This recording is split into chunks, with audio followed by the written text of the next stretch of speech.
My name is Amber. My name is Shaylee. Welcome to Two Bound Books. Welcome to our lovely, I believe it's 5th episode. I'm so excited that you are here. We have so much planned today. If you don't know us, we are a podcast that is dedicated to bringing authors and readers together through stories that can all bind us together. A little bit later in the episode, we are going to be talking with Aimee and Missy, who are the authors of the book Divided. We are very excited to bring them on. But before we get going, Amber, we told our listeners on the last episode that today we are going to talk about bookish pet peeves. Oh, I'm so excited about this. Oh, we got that in the last episode when you went off. But there's so many good ones. There are. So I think I'll let you start with a pet peeve that just really gets you. All right. So there's this lovely book all about fairies. And if you know what I'm talking about, it is it's a diary. And what it is it has all of these torn pages on the edge. And I walked by it the other day and it drove me absolutely bonkers and I couldn't handle it. And then it got me thinking, oh my gosh, Kate DiCamillo with The Tale of Despero had the same exact thing. And I was like, oh, I couldn't stand reading that book because I couldn't handle the torn edges. Because it's uneven. It has like a wave to it. And it's, I don't know, it's like someone tore the page. Yeah. Yeah. And I am like, I love my books. Like I have like tape that I keep to repair my books if they accidentally get damaged, like library tape. Not kidding you. Because I'm that serious about the like health and well-being of my books, and it makes me want to tape everything. I hate when people dog ear book pages. Oh, they belong in a very certain place that I shall not name. Yeah, no, dog earring is not okay. But there's also bookmarks that drive me crazy. Like there's some bookmarks where I'm like, that's going to damage the pages of your book or put indents in it. Okay, but dog earring on a borrowed book or a library book? How rude. That's rude. Like, why would you destroy something so beautiful? Okay. Another thing, you've talked about your the Powerless book series. Oh my goodness. I was going to bring them today. I totally forgot to, but it drives me absolutely bonkers. So it comes in 3 books. It's a 1, a 1.5, and a 2. And they made the 1.5 quite literally like half. It is half the size, and it drives me absolutely bonkers because you can't line it up on the shelf. You can't line it up on the shelf. You can't make it look pretty on a bookshelf. No. They're very pretty books. Do not get me wrong. It makes you want to put the small one on the end, but that's not where it goes. That's not the order. It's not the order. That's not the order. And they're all different colors. They are. The middle one's white, and then the other 2 are darker, right? Yeah. Yeah. Drives me absolutely bonkers. And that brings me to my other one, which is when they change the color of a book mid-series.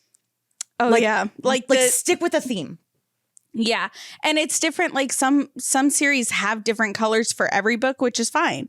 But if you like have 4 orange books and then you go to a purple book, what's happening? Yeah. Stick with a theme. If your theme is like absolutely no coherence, by all means, go for it. Like you do you. But the moment that you start trying to rope in like, all right, 2 black books and a white book, what in the world were you thinking? And let's talk like, okay, sorry. So many things. Flimsy bindings. So like when you're trying to read your book, and I'm going to use the lovely Divided book as an example. But even though it's not. This one is phenomenal, by the way. This binding, absolutely perfect. Because I don't have to crease my edge to keep the book open. I don't have to I want my book to be pristine. Like I never read it. Well, that's funny because the first time I borrowed a book from you, it was a really thick book. Oh, it was massive. And I didn't want to borrow it because I get nervous borrowing people's books and accidentally ruining it. And it was like almost 1,000 pages, like just under. Yeah, I think it was 800, 900 pages. So I borrow this book and the first thing you say to me, don't crack the spine. I'm like, okay, I won't. So I'm like sitting there just scared to death the whole time I'm reading this book that I'm accidentally going to crack the spine. It's a bookish pet peeve. I have so many. Okay, but let's also talk about when, design choice for a spine. Nothing, something. Like behind the words of the title. Yes. Yeah. Totally wrong. Why would you do that? Stick with a view. Oh, okay. As you guys can see, we're very passionate.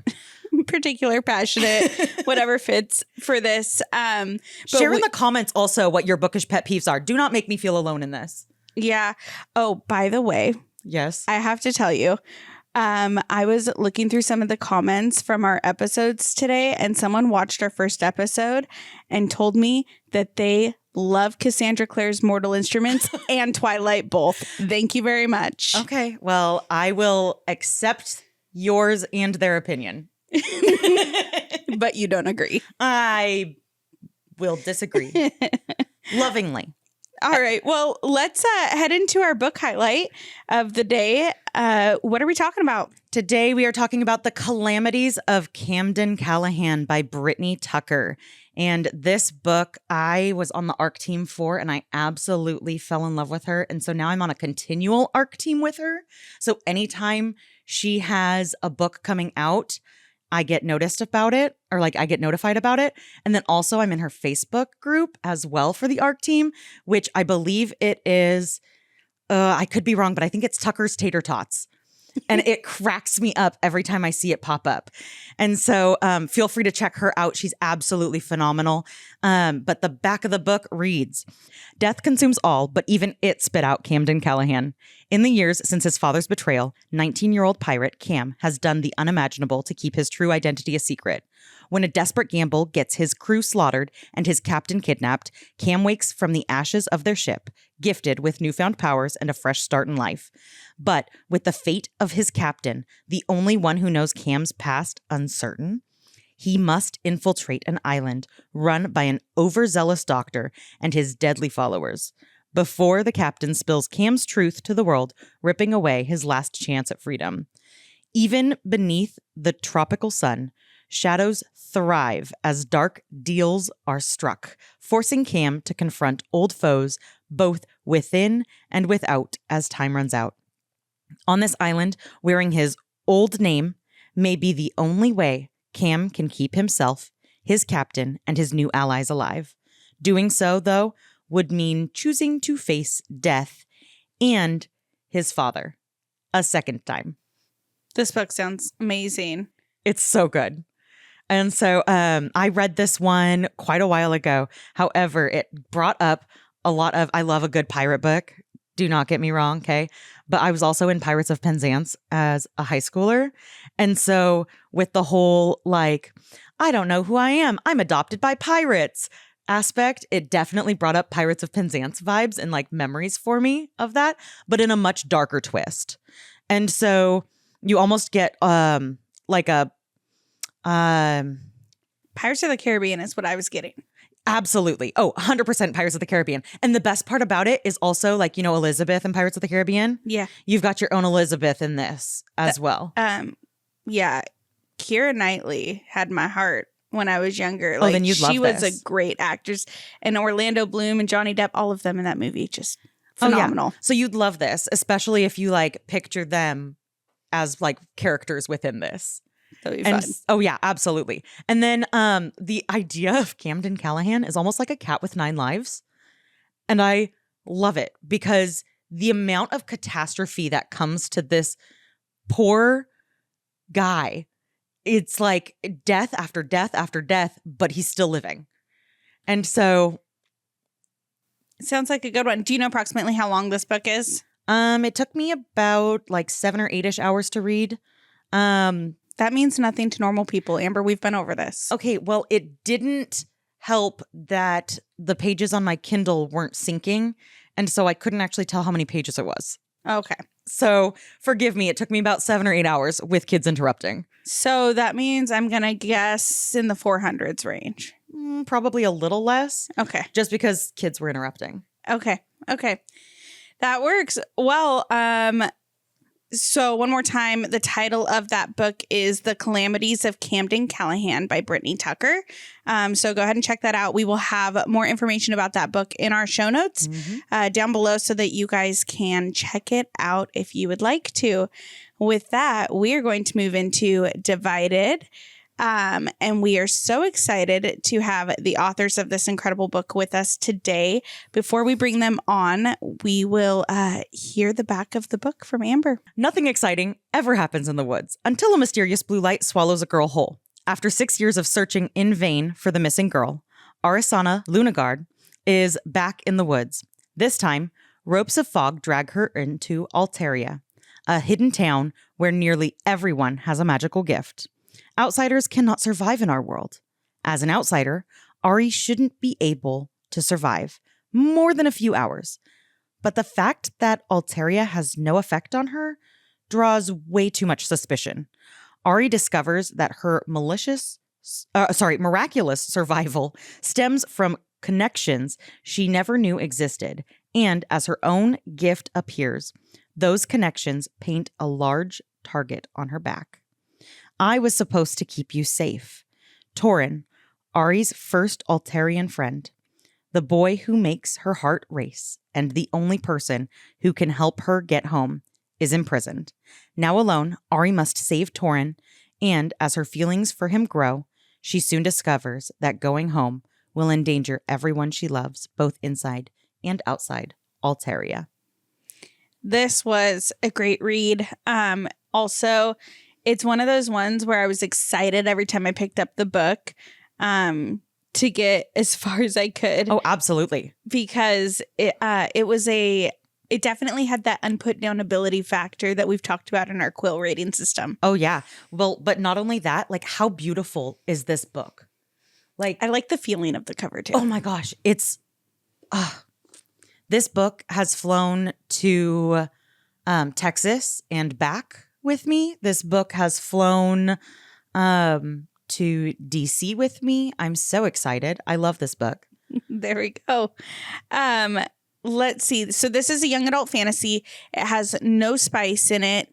And it has the found family, forbidden romance, soulmates, chosen one, twist on amnesia, girl saves boys, second chance love, misunderstood, Rebel. Yep. And so it's it's got all the tropes in it, you guys. Super fun ones. Absolutely phenomenal read. Highly recommend. And we'll go over our quill system at the very end of our interview with Miss Aimee and Missy. So with that, let's go ahead and welcome them on. Welcome, Aimee and Missy. Hello. Hi. How are you guys today? Great. Thank you for having us on your show. No problem. We're so excited to have you. Tell us a little bit about yourselves. Where do you guys live? We're both in Minnesota, about 200 miles apart. Oh, wow. Really? Wow. Did you guys grow up in Minnesota? We did. I was born and raised here. And we met in 7th grade. Okay. Wow. Longtime friends. That's awesome. Where did you guys meet? In French class. French class. French class. Oh my goodness. I believe I read that actually at the back of your book that you guys read in French class, and you didn't write notes during class to each other, but you would pass them after class. Write them during class. We just went past them during class. I had friends like that too. We'd write them during our classes and just pass them in the hallways as we're going down to our next class. That's the best kind of friend to have, man. Those are fun. Well, and cell phones weren't all that popular at that point in time. Nope. Notes were the way to go. No cell phone. Folded so pretty. yeah. Get the origami type folding going. Yep. That's so funny. How did you guys come together to write your first book? It was, we were both kind of in a, I don't want to say dark spot. We were both having a hard time. It was after COVID had started, but we didn't at that time we didn't get to go out and go a lot of places, and we both always loved writing. We've been writing at least next to each other for years, and we decided I said, let's write a sentence. I'll write a sentence or two. You write a sentence or two. Let's just see what happens. We did not expect it to turn into this, but it became something, and it was a very nice way for us to connect with each other again. Like, we've always been close, but when we can't 200 miles apart in the COVID era, it was a lot more difficult. So it was a really nice way for us to, you know, take an already deep bond and kind of make it a little bit stronger. And it was a lot of fun. That's awesome. It's kind of like our story a little bit. It's a little bit different because we haven't known each other since childhood, but books are definitely what brought us together. And that's why we went with Two Bound Books for our name, because the stories definitely bind friendships when you can get lost in that world together. Absolutely. Mm-hmm. Aimee, Oh, yes. what was your experience during that time that made you want to write? Like Missy said, we've always been writing. Like in high school, we would trade stories with each other and edit each other's stories. So we've always had a hand in each other's stuff. Yeah. We did do Nano together a few years. That's the month of November, right? Yes. Yeah. Yeah, I actually have a Nano shirt on. Nice. There we go. So for those of you that don't know, Aimee, can you tell us what NaNoWriMo is? So it's National Novel Writing Month. So in November, you're challenged to write 50,000 words in 30 days. We haven't done it for a couple years now, but maybe we should try that this year. I don't know. I'm kind of like scorned by it because I had a roommate that did it and would stay up until like 4 a.m. If you're watching, hi. We don't live together, so we'd be safe. That's fair. I'd be fine with that. Okay. Do you guys have any authors or books, either individually or together, that kind of you think helped shaped your writing style or inspired you, I guess, to write fantasy books? I can let Aimee take that one. She is more of the bigger fantasy fan. I've been more of a romance fan. I enjoy fantasy, but it's not my main genre. That's Aimee's wheelhouse there. I love that. Awesome. It's a beautiful backdrop, by the way. Yeah, everything behind me. Oh my gosh, I want to come hang out at your house. I love Maggie Stiefvater. Okay. She wrote Shiver. Yes. Okay. Yeah. But I fell in love with her prose, oh my goodness, when I first read Lament and Ballad, which is about evil fairies. I love that. Yeah, I'm also on Team Mortal Instruments. Yes. Okay, yes. But my first introduction to Mortal Instruments was audiobook, which is not the way to go. Yeah, the audiobooks are not good. I can't do audio.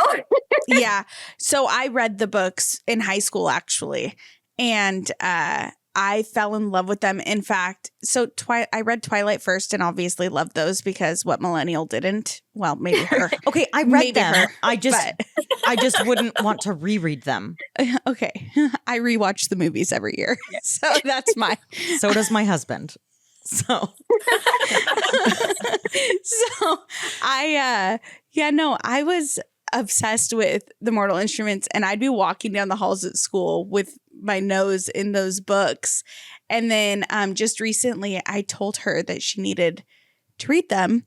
And I was like, oh, look, there's audiobook versions, so we can just listen. And we were going through them at the same time. And I'm like, oh, I should not have recommended this. It was so bad.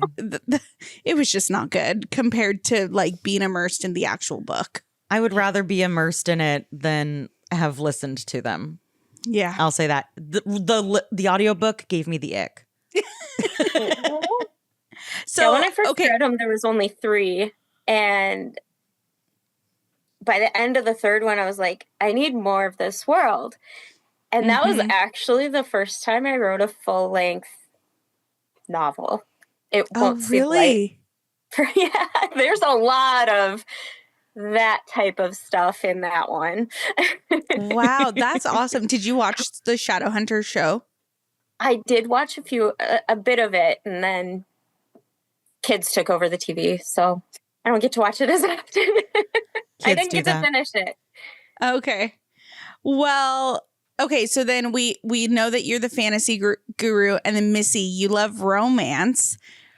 which we also love. We're actually, our favorite genres are fantasy, romance, and romantasy. So we're right up your guys' alley. It's probably why we love your book so much. Oh my gosh, this book fell right into that. And I was just like, yep, and we're good. No brainer to do this one. So did you have any books or authors that have inspired you a lot, Missy? I like there's argument about what they're called, the sweet, the clean, the Just Kisses books. I was reading, and I don't know that it relates to our book, but in any particular way, like Melanie Jacobson, Emma St. Clair, a lot of those books. Yeah. I appreciate their writing style, I appreciate their character building and all of that. It's not fantasy, but as far as the writing style and the imagery that they bring up when they write and the emotions that come through. So inspiring in that way, even though it's not quite the same genre. I love that. I love that you guys, you make a great team because you have differences that just mesh so well together. And I love the aspect that it is both fantasy and romance, and you can see those two different aspects of it.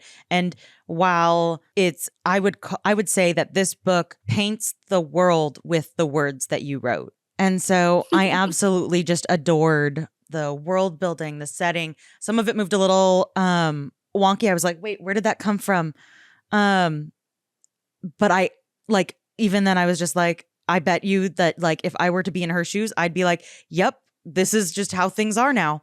And I just have to keep reminding myself when I'm reading books sometimes, well, what if I was that character, and placing myself in there. And it was definitely a book where I was like, yep, I would feel like I know absolutely nothing. And I would feel like I am so lost in this world and that I know nothing going on, which I definitely felt that. And I love when a book will suck you in and takes you on the world building with them, that you're not just getting all of the world building all in one go and then going off from the story from there. So I definitely appreciated that aspect of it, where she started out in a real world scenario, and then this is the second book in a row where you get sucked into a magical place. Yeah. We the last book that we went through was similar in that way. They're different types of worlds for sure. But it's kind of cool to go through the world building aspect with the characters and get to know the world with them. So we really enjoyed that. Especially a clueless character. Yeah.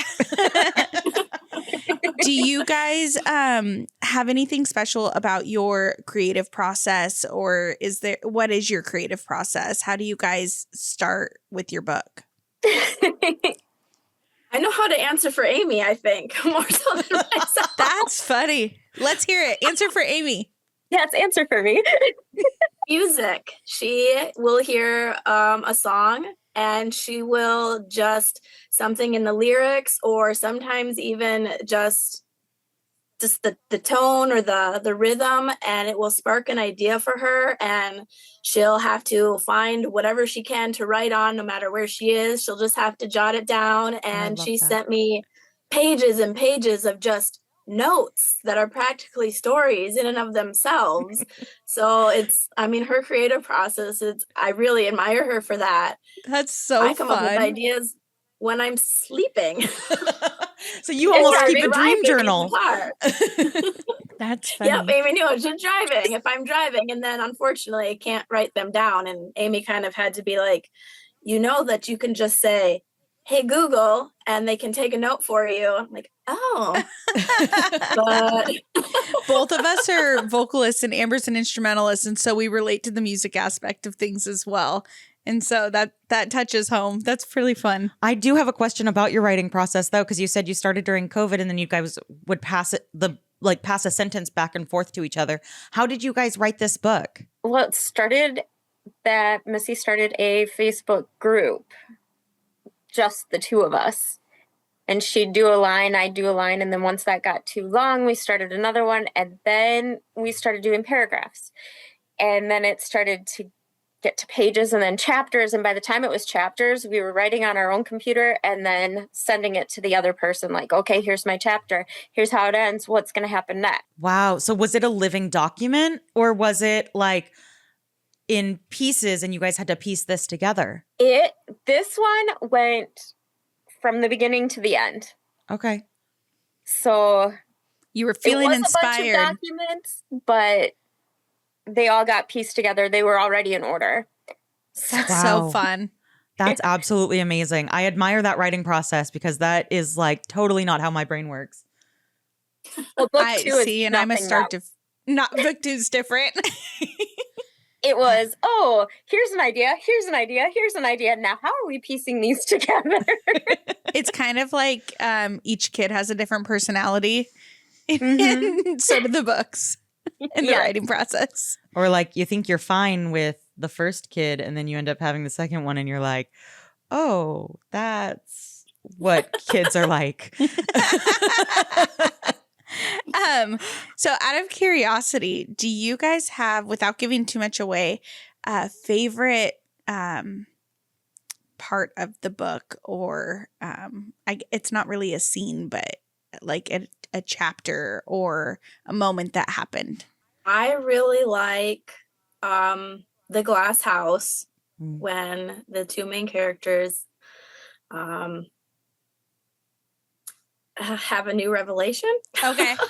How else to say it without giving things away? Read the book and you'll find out. Yeah, it's great. Yes. That's also mine. That's both of your favorite part. That's cool. That's funny. That was a standout point for both of us as well. We both had that marked. Yep. It was great. All right. And it's in a weird spot, so you can't actually talk about it without giving too much away. Yeah. Way too much. All right. So outside of, so you guys write young adult. Is that your favorite to read as well? Or do you guys like to read different genres? Amy's face is saying a lot. I am definitely, young adult fantasy is tops for me. Okay. I do like romance. I have a lot of romance. Kindle Unlimited kind of got me to a side of romance I'm not entirely comfortable with, but by the time I get to those parts, I'm already too much into the book that I'm like, okay, I'll read it. And like, yeah, one of my favorite series is definitely not something that I would seek out. Okay. But, yeah. Now, are you a Powerless girl? I have those, actually. I haven't read them because it's not complete, and I cannot start it if it's not complete. It's not complete, and it leaves off on the second book in a really weird spot, and you're like, wait, I need this to finish. What are you talking about? I have them. She has the books. Okay, how do you feel about that? Does that drive you crazy? Oh my goodness, when it came in the mail, I opened it up, I go, what is this? Right? This doesn't fit. Right? Literally my thoughts right there was like, what? Like, I can't even make this cute. That's so like, I have to hide this book. I can't make this cute. It's going behind the other books. You'll be happy to hear that Aimee, we have 3 total, and we worked with our cover designer, and Aimee said, these have got to work together. So even the spine work together. Girl after my own heart. It is very intentional. It's definitely different. The color schemes are intentionally different, but good. The top of the spine and the bottom of the spine have fluidity. Perfect. So they'll look very pretty together.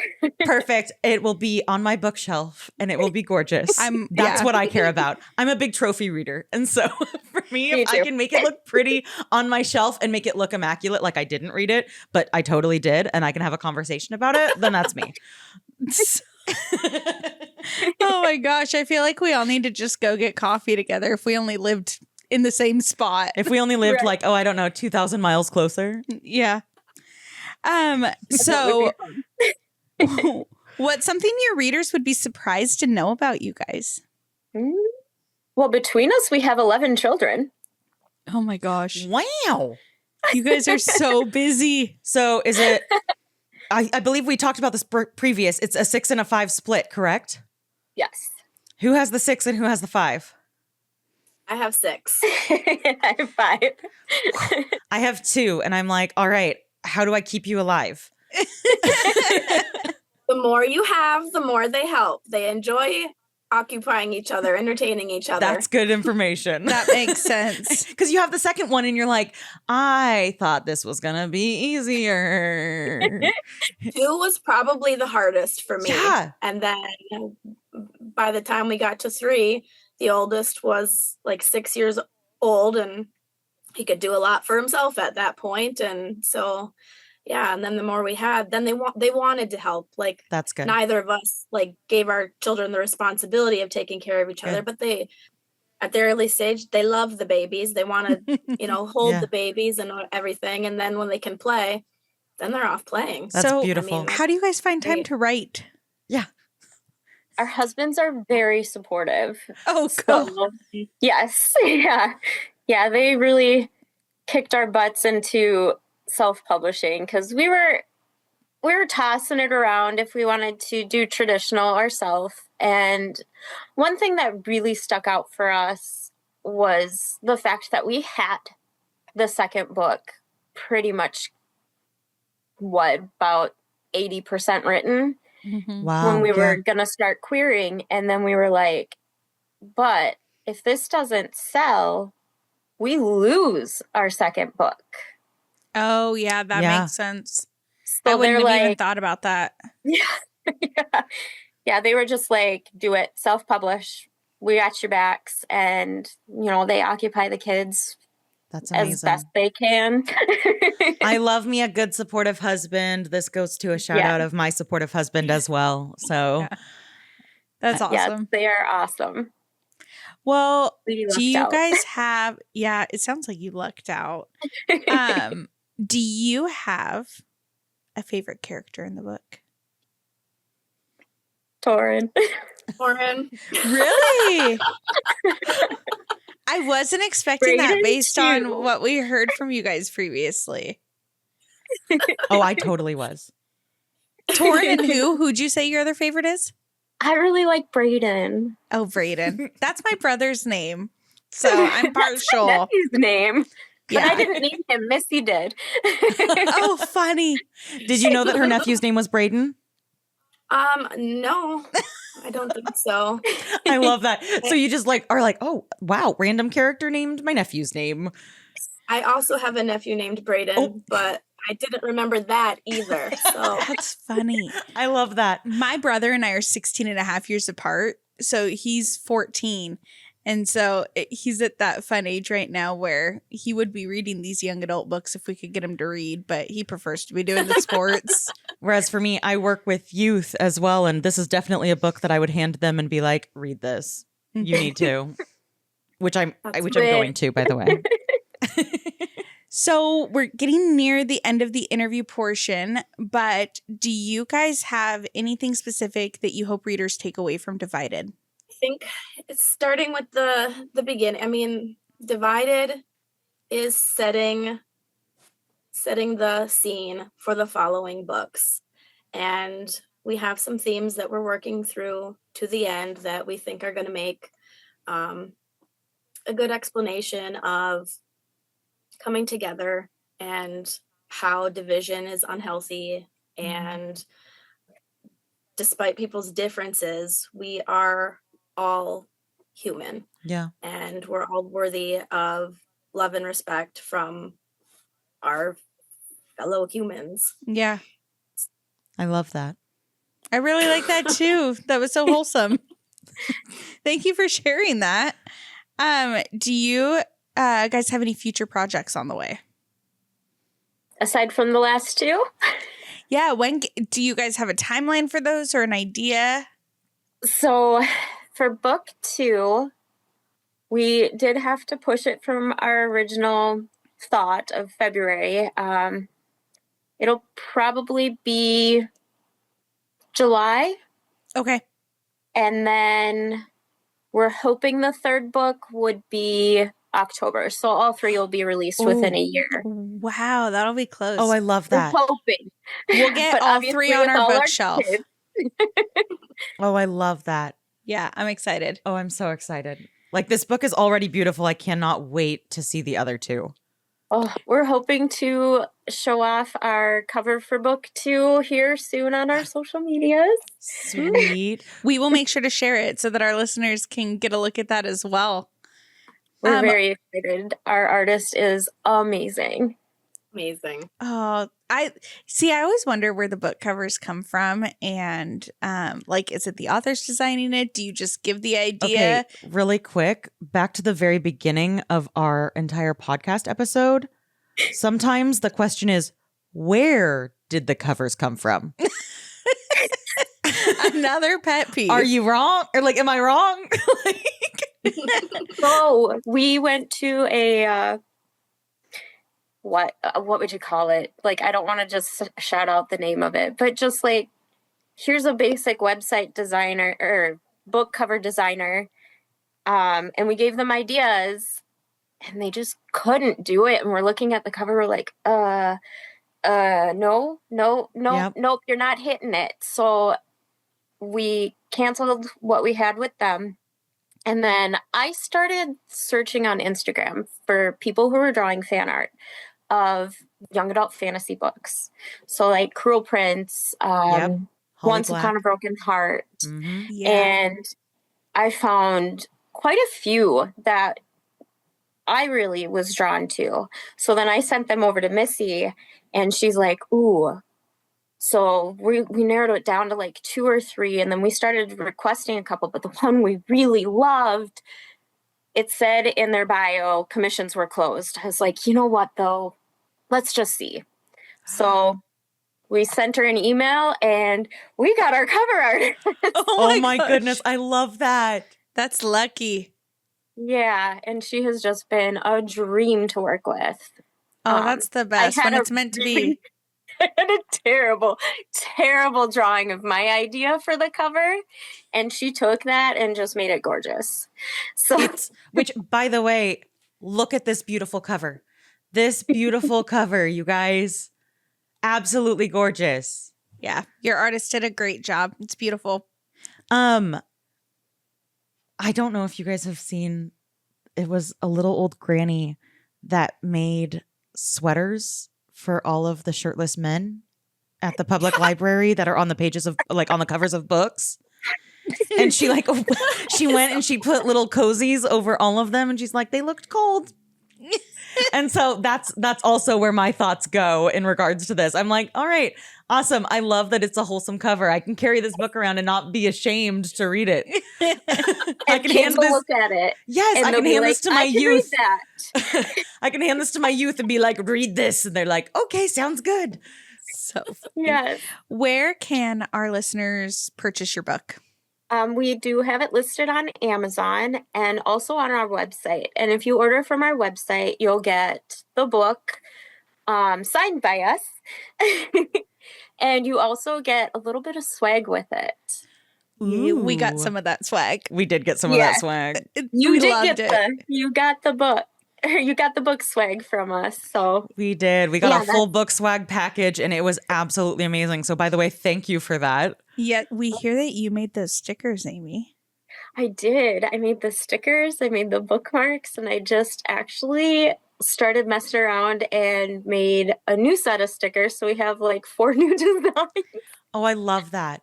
That's really fun. Oh my goodness. Are you guys gonna do a box set once everything comes out? We really want to do a special edition hardcover set once everything's out. We're going to look into that. We've heard a lot about Kickstarter, but we haven't done anything with that yet. But I thought that'd be really cool to do like a special hardcover and like maybe the printed edges. Not ripped edges. Not ripped edges. No. No. I think those are weird too. No, it was Emily. It's taken me this long to figure out what book I was talking about, and it's Emily Wilde's. What book is it? She has no problem calling it out right now. Are you hearing this? I know. Well, it's driving me bonkers. It's Emily Wilde's And if I say that, you guys will know eventually what I'm talking about. Emily Wilde I've something. heard of it, but that's all I know too. Yeah, it's a journal about fairies. And it's Encyclopedia of Fairies. That's what it is. Encyclopedia of Fairies. So there we go. I got it. All right. There's a lot Well, with thank those you edges. guys. Thank you so much for joining us today. It was so great to chat with you. Do you want to go ahead and tell our listeners where they can find you, follow you on social media, all of the fun links? You want to go ahead, Miss? Nope, you better do this because I forget. Same. So we are on Instagram. I believe it's Morning Stories Publications. We also have a Facebook page for our authors, for our author page, which I also believe is Morning Stories Publications. And then we have a reader group called I Fell Into Alterria. Oh, I love that. On Facebook. Mm-hmm.